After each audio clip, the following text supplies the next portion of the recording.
I think it's time for Mike Dell's World.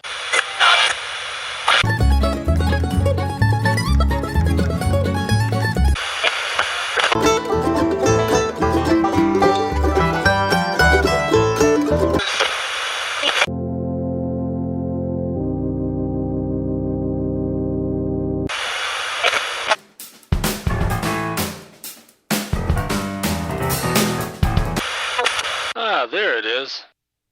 And this is Mike Dell's World, number 305 for June 22nd, 2018. And, of course, I'm Mike Dell. And I'm playing with a new toy here, so I figured I would give it a test. Got a new digital recorder, but this time it's a digital recorder that is part of the studio, so it's a rack mount device that is built right into the system here now, which is great because I don't have to use the computer at all to record a podcast through the entire mixer, compressor, limiter, gate, good microphones, all that good stuff. Just pop a SD card or a thumb drive or both at the same time. It's kind of cool. Makes two copies. But into this thing, hit record, and voila, it's recording.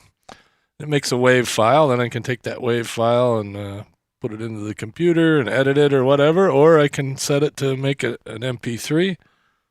Go right to the thumb drive, plug that into the computer, and upload it directly if I wanted. Of course, I always like to do a little bit of post-processing and not too much editing generally, but sometimes.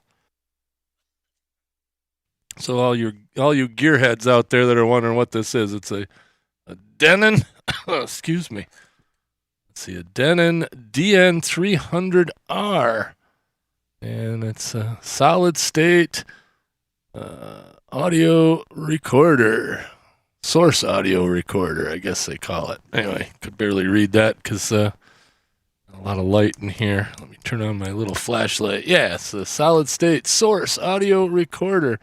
And, it's just a one high rack mount thing. It's the same size, basically, as my compressor limiter gate.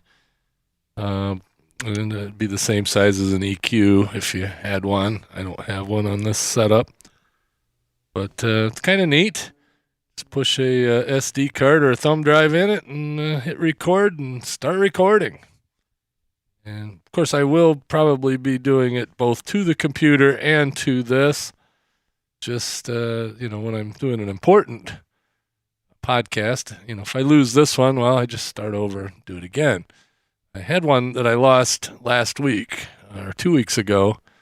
It was one of our company podcasts and recorded with the CEO and got done with it. And something happened to the Mac and it screwed up the recording. So I ended up having to re-record with him. Didn't make him too unhappy, but still, we don't want to push it. So, yeah, this will take care of that. I can actually, like I said, make two recordings simultaneously on that, plus on the computer. So I'm not losing one, unless Armageddon happens or something. But then again, who would care at that point? See what's going on here in Traverse City. Not too much. It's a Chamber of Commerce weather week. So far, anyway, the weather's been rather nice in the 70s, high 60s, low 70s, sometimes mid 70s. Partly cloudy, sometimes sunny. It's been really nice. Making good progress on the basement destruction right now. Destructing all the walls down there. Got most of the drywall removed and paneling and whatnot. So we're down to bare studs and runners or whatever you want to call them on the bricks there to hold the paneling up. So next step is to get the mold people in and spray for mold and get the sump pump going properly and get all that installed and then put back up the paneling and then move all the stuff back where it belongs and move my studio back down there. I'm going to order some new furniture get a stand-up desk. Get one of those desks that hit a button and it rises up so you can stand and work, or you hit another button and it goes down, you can sit, and get a better desk chair. A little more ergonomics, since I spend too much time sitting in front of the computer. It'd be nice to, at least part of the time, stand and be able to change positions and whatnot. So that'll be nice. Get that all in there once I get the walls covered and all the mold gone, and get everything cleaned up good. And hopefully my flooding problem will be a thing of the past. And then the final thing we're going to be doing this summer is getting the kitchen done. The roof is already scheduled. I don't know when they're going to do that, but I don't have to do a blessed thing other than write the check when they're done.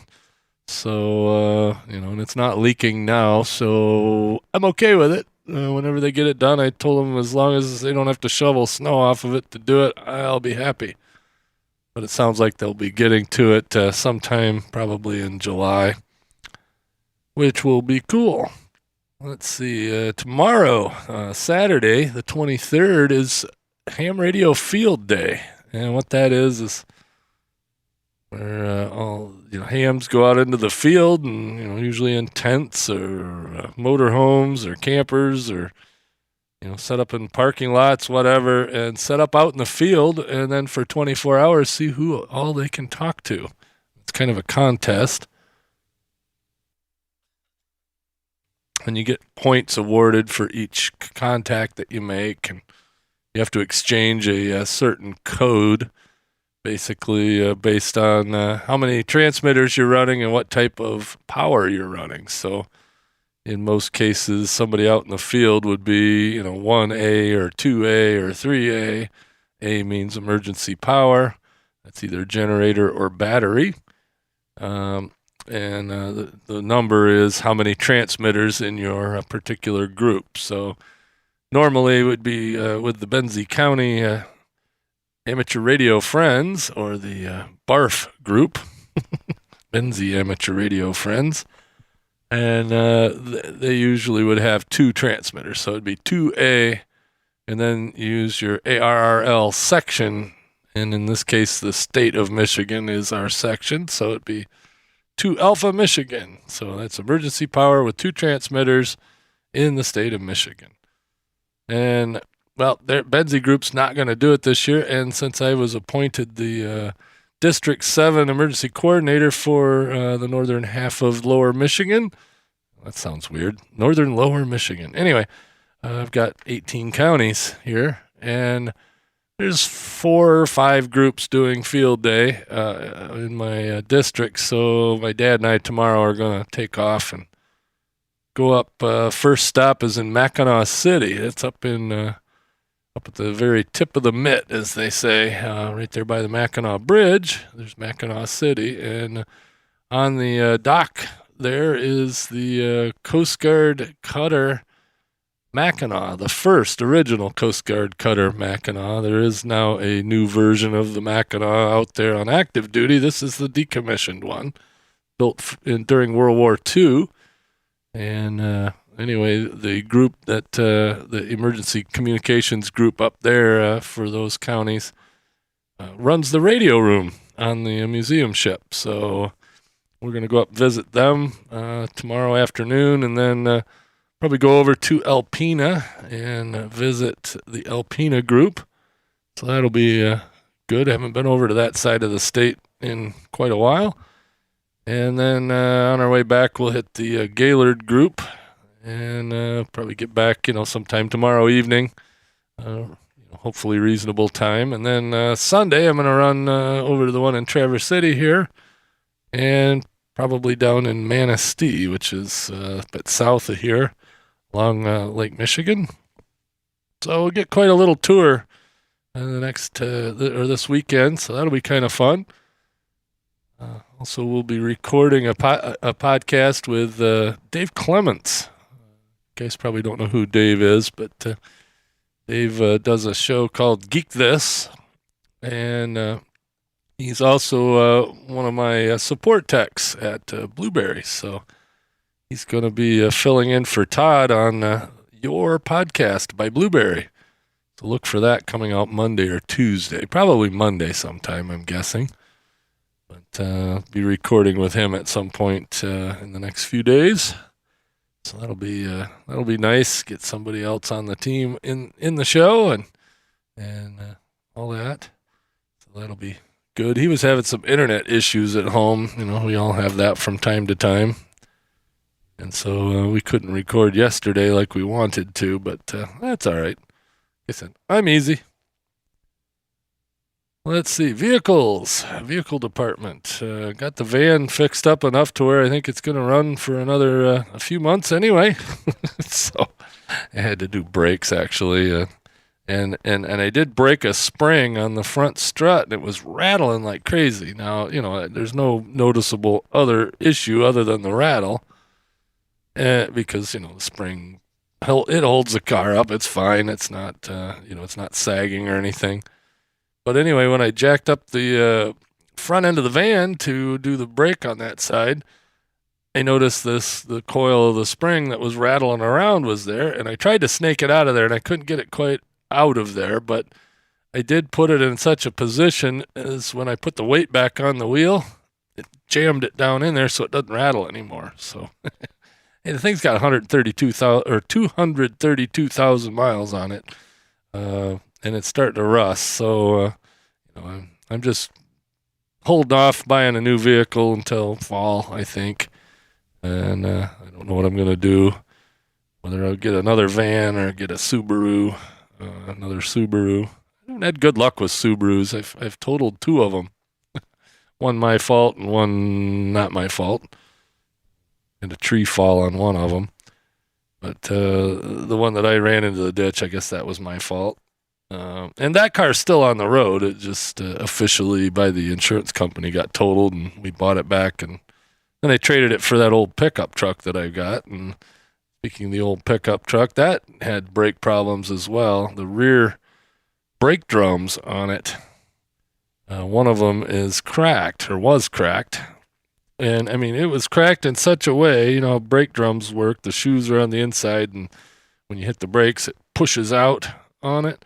Well, when you pushed out, the thing was cracked right down the middle in such a way that it would separate just enough on the braking surface that the anti-lock brakes would engage, and then the thing, you'd come up to a stop, and you'd get almost stopped, and then the anti-lock would kick in, and you'd keep rolling, and so it was a little unsafe that way. So drums were cheap, so I went and got a set of drums for it, and it's all back to normal. Now I just have to get the exhaust fixed on it so it doesn't sound like a tractor, and I'll be good to go. So I'll have my winter beater back in fighting shape. I've got a big old trailer load of torn out drywall that I got hauled to the dump. That's on my list of things I should do it today, but I actually don't feel like it right now. So I think I'll wait till next week sometime. Besides that, I got some more I can stuff on there and still pay the same price at the dump, so that'll work. The trailer's getting kind of full, which is good, because I think that's going to be the last load of construction debris going to the dump, because I've got, like I said, one more wall to pull down and a little bit more paneling to pull down, and it can all go to the dump. So anyway, that's what's going on here in Mike Dell's world. I hope the audio sounded okay. Like I said, you shouldn't notice any appreciable difference with this digital recorder versus the computer, but it does feel a little weird not having Audition running and seeing the wigglies on the computer. I'm looking over at the meter on the recorder, and I'm hitting 3 lights, and every once in a while I hit an orange light, so hopefully I didn't clip too badly. That's one thing with this recorder, it doesn't have a really great meter on it.